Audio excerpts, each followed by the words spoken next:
Purple heart গাছটা যখন অনেক বড় হয়ে যাবে আপনারা তখন এইভাবে করে কেটে, এই যে দেখুন এভাবে করে কেটে নিয়েছি আমি। এখন আরেকটা গাছ লাগাবো। ইনস্ট্যান্ট আপনারা আবার সাজিয়ে নিতে পারেন। দেখুন আমার কাছে আগে থেকে একটা জার ছিল কাচের, সেখানে আমি কিছু পাথর দিয়েছি, পানি দিয়েছি, প্লাস এটা ভেবে দিয়ে রাখবো। এতে করে এই গাছ থেকে শিকড় বের হবে এবং আরেকটা গাছ তৈরি হবে। আর এটা যদি ইনস্ট্যান্ট সুন্দর একটা লুক দিতে চান আপনারা, তাহলে আরও কয়েকটা পাতা নিয়ে সেটাকে সুন্দর ডেকোরেশন করতে পারেন।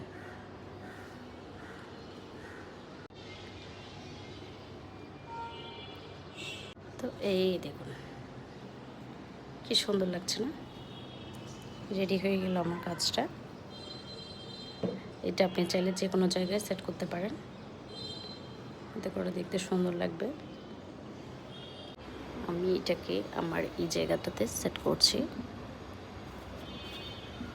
দেখুন